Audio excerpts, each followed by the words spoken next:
Yeah. I mean, look, a lot of times Gil has actually been talked about by a lot of Gil players as, you know, we talked about how everyone is so strong. Weirdly enough, there's a lot of people out there saying that Gil is one of the characters that could still stand to use a nice little buff. You know, Urian's normals, as you mentioned, he's not only has the crush counters, but the range to really fight against Gil. There's some crush counter right there. And unfortunately for Gil, you know, not as strong in the neutral as a lot of Gil players like to say. However, 1-2 frame parry is all it takes. Oh, I see. I saw the idea behind it. Destructive tried to use the mirror to catch the pyrokinesis, but it was just a little bit too far out. It allowed... Oh, man. You know, forget my thought. Forget what I was going to say. dreaddragon just running into a fully charged up metallic sphere. Not going to help you on that. Yeah, that was unfortunate right there. I'm not sure what it was. Maybe he tried the parry. No, actually, he's got V-Skill 2, which, if I'm not mistaken, is not the parry. I think it is, James. I think it might be. Oh, okay. Yeah, it is. Yeah. I always get 1 and 2 backwards, especially with the new characters, because they came out at the same time. I always forget which one's which. The V-Skill 1 is the little projectile that he summons. Right, that's right. Okay. I always... Yeah, you like to use that with, like, V-Trigger 2, which he has on deck. Yeah, my brain always, like, the one I see the most is just going to be V-Skill 1 to me. Yeah, it works great if you're a setup kind of Gil player, right? You get like the ice knockdowns, then you get to kind of summon the projectile and then do like a jump mix up. It's pretty good. There was a lot of tech videos with that setup, so maybe we could possibly see, or at least maybe not. We have V-shift instead. Yeah, just a random V-shift right over there. But, you know, to go through the fireball, maybe he was trying to expect Destructive from moving forward. But I like what Destructive is doing right now. He's just playing very defensive. He knows he doesn't have to go in there very hard. Oh, okay. Oh, yes. I like that. Challenging the Aegis setup situation right there and just being on the offense. Oh, too far away for the 2 hits. He was too far away. He had to cancel it into a fireball or something else, really. Look at the time. Look at the time. That's safe on block. Out of Chase there. him down. Out of there. Oh, he got him. Oh, boy, he's chilling. He's big chilling. Damn, that was a classic case of sibling tag, man. Yeah, and again, it was just really nicely done by Destructive right there because, I mean, he really didn't have to push or anything. The only time he pushed is when he had a fireball behind, in front of him, kind of to keep him safe, and then he went for the Aegis mix-up. When it didn't work out, he just went back to defense, and you saw right there, don't overextend yourself. You know, if you can win by timeout, win by timeout, force the opponent to have to make the moves.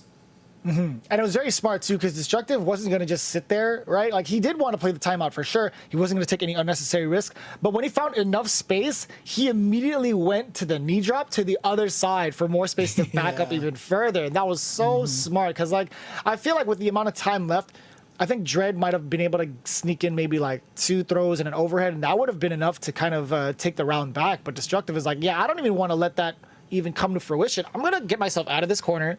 I'm going to play tag and just play chase and then just move on over and use the rest of the screen. It was very, very smart from Destructive. And if I were dreaddragon, I would think to myself, it's like, man, you had that charge the whole time. I didn't even notice. Yeah, and so Destructive, and interestingly enough, like, I'm wondering if there's like a character change being considered here or anything like that, you know, because trying to see, maybe they went back to the lobbies or something like that, but maybe dreaddragon is thinking about, you know, trying to go with a different character, maybe change the V skill, change the V trigger or something like that. So we'll see what they decide to go with. That's I mean, you bring up a very valid point. That's why I was thinking about it. We didn't get to see too much of the trigger activation, but I feel like either one would suffice, right? Because he did change up the V skill. Yeah, V skill, V trigger, both to 1. So there you go. So definitely trying something a little different. Gonna stick with the same character. But I felt like trigger 2 would have been like, you know, still a solid choice because, oh my God, let me fix my face and talk about that later. Neither choice is going to be okay because Destructive is still on the screen. You look, it doesn't matter what trigger or skill you pick if you don't have a chance to play, and that is what Destructive is trying to make sure of here right now. He's not giving dreaddragon any opportunity, just going right through him to start. All right, oh there my we go. God. This man is just reacting to the fireballs. Reset? Yep, goes for the throw, but nice escape, and here's an opportunity now. Oh no, he was too, he went for the far version, and it was too far. The second hit did not connect. Again, the second hit does not connect, or at least for it to keep Urian in block stun, right? That's kind of it's kind of dangerous. dreaddragon needs to fix it a little bit, or alter it a little bit. Critical art, Okay, yeah, yes sir. Yeah, spend it all. Gonna get this. Pretty sure this is gonna kill. This thing does. Never mind. Okay, you know what? I'm just not. You know what? You're good, James. It's fine. It's fine. Everybody gets one. I'm remaining on exactly brand. like that. I'm remaining on. I'm just. Yeah. Okay. There was a lot of scaling involved off of 4 hits, and Seraphic Wing is one of those supers or one of those critical arts that happen to hit a ton of times as well. Oh man. All right. Anyways, back to this game over here. Oh yeah. It's a great brand, James. It's a great brand.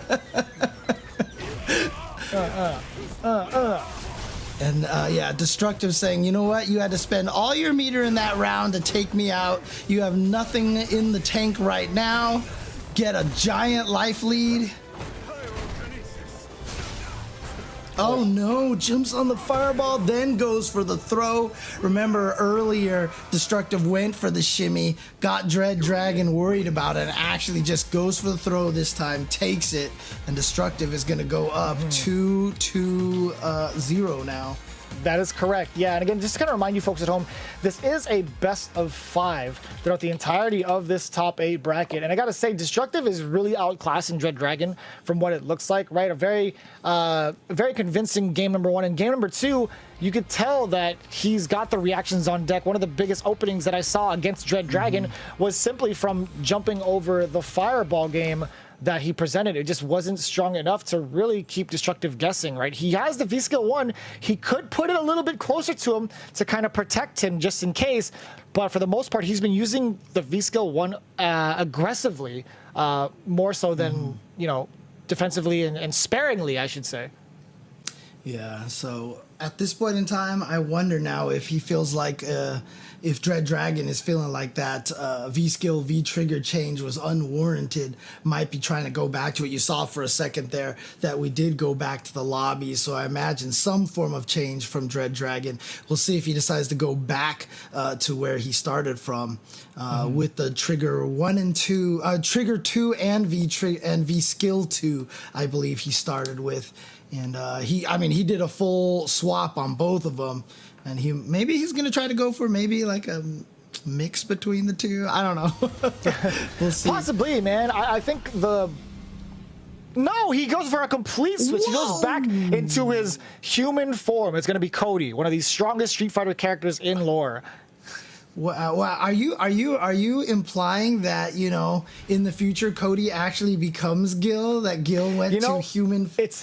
It's actually supposed to be Alex. Alex was the chosen one also. He was supposed to inherit Gil's powers in the story, but I'll get into that later. Whoa, that's some lore I was not aware of. Yeah, it's in the Udon comics, man. It's just, there's a lot. Ken gets beat up by Gil. Gil lets him live because he feels like Ken wasn't playing at his full potential. He hasn't channeled the power of family. It's funny.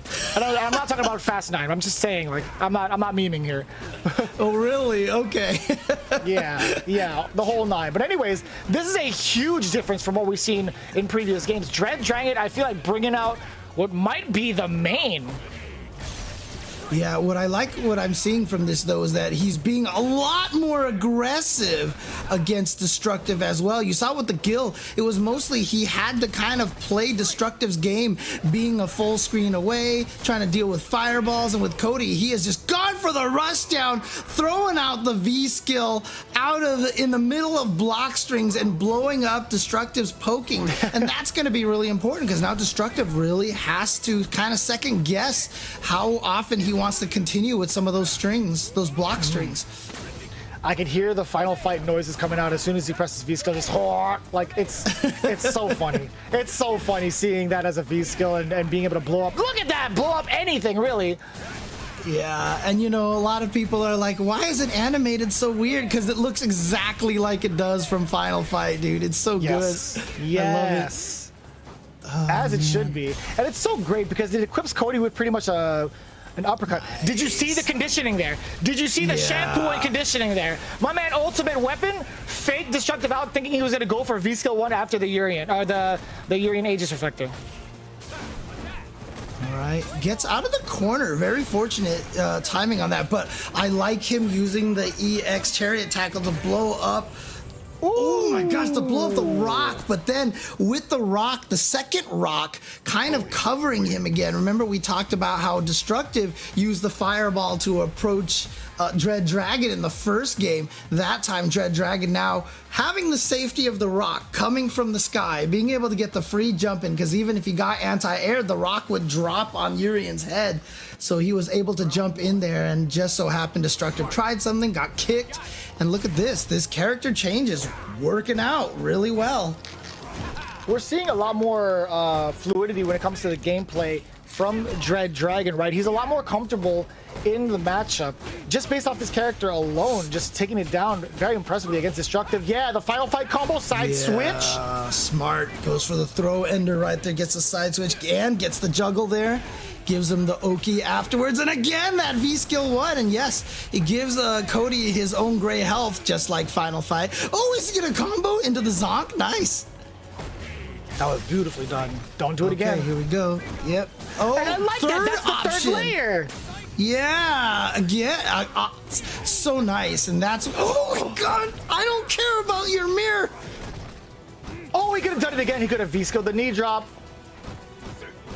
Oh my. Not even a throw or a shimmy, just went for buttons there. The jump back light punch from Destructive, wow. Okay, the air to air, nicely done. Sometimes that's your fastest option. You don't really get a mix up or anything off of it, but if it's gonna kill him with just one jump light punch, that was a great decision and an option for Destructive. I'm liking this so far from dreaddragon too, though. I mean, like, he's playing it a lot better. There's more of a fighting chance. EX Zong Knuckle now throwing into the corner to follow up. No anti-air again. It could have been the V skill. Oh, there you saw. Remember, he has 2 levels of that Zonk now. You can see which level it is on block, whether the screen shakes or not. True. There we go. You're getting the throw. Destructive just needs to win this round, and he's going to advance forward. But dreaddragon looked great in the last game. Here we go. Opportunity. Oh, spine buster. Oh, the rock says. Oh, okay, nothing of it. The mix-up was there. Oh, nice. He swung at the. Yep. There's that rock again, keeping him safe. Last time he was able to chariot attack. What a whip punish. Okay, this could do it right here. He just needs one more mix-up, and he baits out the V skill and gets the kill. Destructive taking it 3-1. No, not like this. Live by the sword, die by the sword.